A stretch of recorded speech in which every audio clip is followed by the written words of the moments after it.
Ladies and gentlemen, please welcome the moderator of the next session, Rohit Kachroo. Hi everyone, if you can take a seat as we prepare for the next session. We'll give it one moment, but we're getting ready for the next session to address some of the questions raised just there by President Zelensky. My name's Rohit Kachroo. I am the Global Security Editor for ITV, and the next session follows on quite well from that. We're going to discuss now the willingness and the ability of the EU and countries around Europe to invest and to innovate in defense. I'm going to ask you to all take a seat while we prepare for our next guest. Okay. So let me welcome to the stage a key voice in the European defense sector, the CEO of Saab Group, Micael Johansson.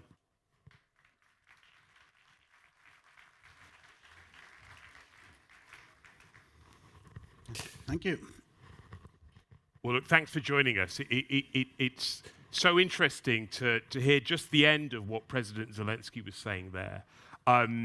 And you have a unique position, an almost unique position, a unique insight. I'm interested in hearing from you what has changed over the last 12 months. In your conversations with European governments, are you sensing a shift in attitude and acceleration? Yeah, absolutely. It's much more of a sense of urgency now, I think. The combination of sort of not seeing an end of the war in Ukraine and also the focus of the US for in the Pacific region, and that we have to step up in the European context is so obvious. And there are new instruments being tabled by the Commission now in terms of supporting nations to spend more money on defense. And we have the Hague summit coming up. So I would say specifically, I think, yes, nations are spending more already, buying more, and also putting sort of instruments on the table to make nations do even more going forward. So a lot has happened during the last 12 months, but it's lots more to do. I want to get to a tangible example, and perhaps you can offer some insight to our guests here about this. Some of us have read in the last few days reports of a Russian Su-35 fighter jet being shot down by the Ukrainians, which, if true, feels like a big moment. And the write-up of that story suggests that some of your technology was involved in that incident and what followed. Is there anything more you can add to that? I hope that's right. No, but I read the media as well, and Sweden have sort of donated the airborne early warning capability to Ukraine, and of course we know that is a force multiplier because you get sort of a good situation awareness, you see things at long distances, and you can do target acquisition with it. So I don't know any more details than that, and if I did, I couldn't tell you. And good to know. And what lessons are you learning from Ukraine? It must be offering you lessons all the time. What are the biggest for you in your sector, and what should the biggest be to governments around Europe? Well, I mean, we learn a lot, of course, and I mean, things like sort of, okay, how do our systems work in real conflict? And that feedback is super important to get to all the time, continuously develop. But then everyone is talking about innovative sort of way of using new technology. And Ukraine is a huge test platform, I would say. They take all the risks they need to sort of test things, which is not really the case if you provide the same technology to a normal defense force in Europe. You still have to train, you still have to make it really safe, and all go through all these processes. But one thing is really important, that if you can have this sort of iterative upgrade of capability, which is absolutely needed in a conflict like that, is an EW, electronic warfare environment that necessitates that. For us as industries, we must get much closer to the defense forces in terms of how can we help on a 2-week, 1-month, weekly basis to upgrade the capability through software. that needs new business models. That is not delivering a platform that will be upgraded in 30 years. We need to be so close to them to sort of mirror what's happening in Ukraine, also in our part of the world. And I'll invite some questions from the audience on Slido in just a moment. But I'm interested to know if you think that the willingness is matched by the capability of governments, financially, economically, politically. I think it looks a bit, it's already been mentioned today. I mean, it looks a bit different in different parts of Europe today. If you look at Nordic Baltics, including Poland and Germany, I think the urgency is really high, and I think the coalition are willing in that region will do a number of things together. It doesn't really look the same maybe if you go southwest Europe. I hope that what Commissioner Kubilius have now done in terms of tabling a number of initiatives that will help countries spend more will sort of boost that a bit. But I must say it's sort of a difficult thing to get all 27 European Union member states to agree on a certain level of spending and do things together. That's sort of where we have to go to some extent, because what we lack is scale in Europe. We need to collaborate much more. You have to have countries doing things together, align requirements, aggregated demand needs to be clarified, and then that will get us industries to work together in a much better way. And you say all 27 there. This session is called EU Defence Industry Investment Innovation, but I'm wondering about the role of a 28th country there, of the UK.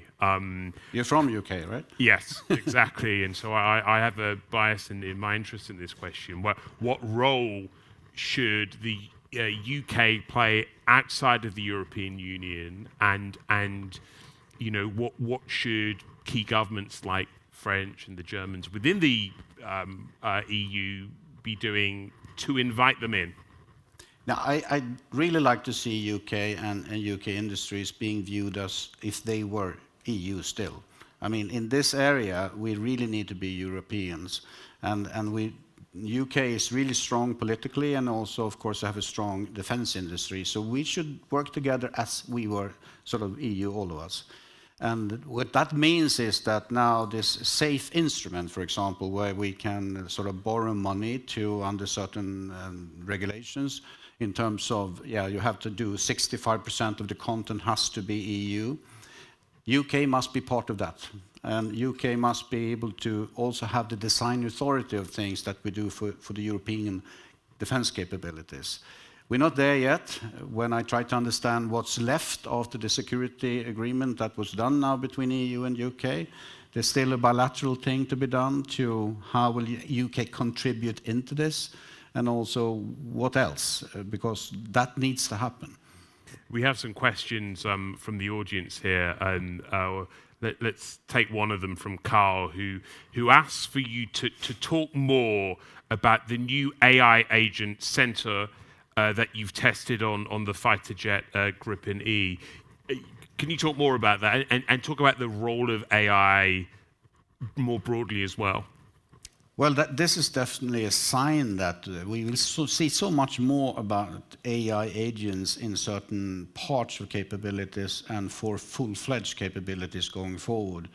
To have an AI agent that can actually be trained as if a pilot had been trained on a daily basis for 30 to 50 years to perform a certain part of the mission, and do that in a few weeks, and have this agent to actually be comparable or better than a human pilot that's been practicing for a long time, is kind of unique that this can be done.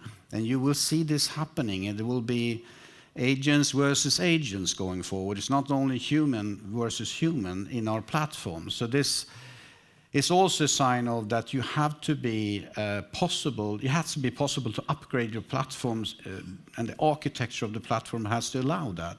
You have to be able to add software to a platform without sort of risking a flight safety or something, which we have done now just in a few weeks' time. So it's a very good start to what can be done and shown in the future. And we've got some more questions coming. I actually want to take that last one there because that perhaps feels the most pertinent to this morning's address from President Zelensky. Realistically, an anonymous questioner asks, how might European army differentiate from NATO?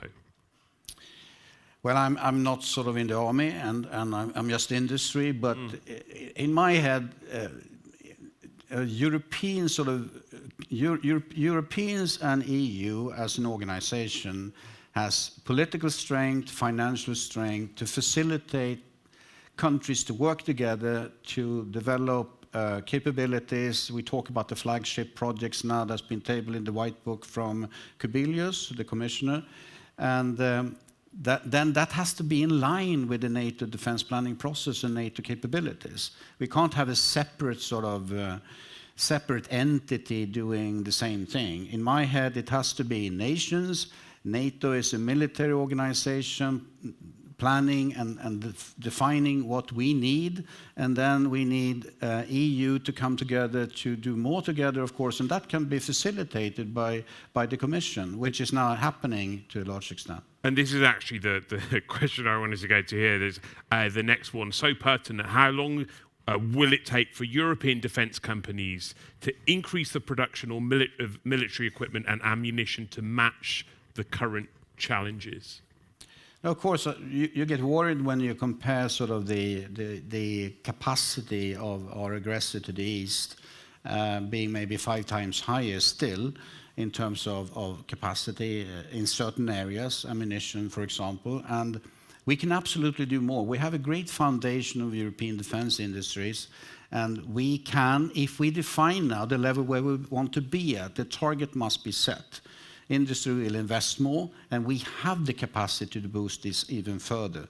And we need to work with the ecosystem of supply chain, of course, to support that as well. So we can do a lot more, but it remains to set the target levels. What kind of capability will we have to have long term and not dismantling it again? It's sort of from the spending numbers of GDP to defining the capabilities and then do the acquisitions. It's still quite slow and risk averse. That we need to overcome, and I hope that the NATO sort of summit now will clarify a number of these things.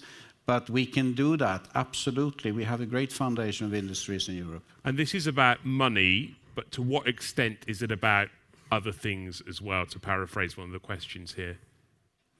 Of course, it's about the will and realizing that sort of investments in defense and defense industries must be a sustainable investment. We can't question that. This is sort of the foundation for the sustainable society going forward and the way we want to live. So it's not super clear, and it's still traded off versus, and I have full respect for countries' financial strengths and all that, but I mean, we can't sort of talk about either we do social welfare and schooling or healthcare, or we do defense. It's not either or. I mean, we have to have the foundation for protecting ourselves, to have our own deterrence in our part of the world. And this latest question is compelling. I've lost it, but they were asking, here we go, what technology will be the next game changer after drones, satellites, AI, etc.? I think quantum technology and what that will lead to in terms of how secure our communication will be or not, and also the computational power will be amazing when that comes into play in the next sort of capabilities. Okay, well, we're running out of time. And next up, actually, we have a 5-minute coffee break, and then we have some keynote remarks by Petra Fiala, the Prime Minister. But I want to thank Micael for your time and thank the audience for your questions, and we'll see you shortly. Thank you.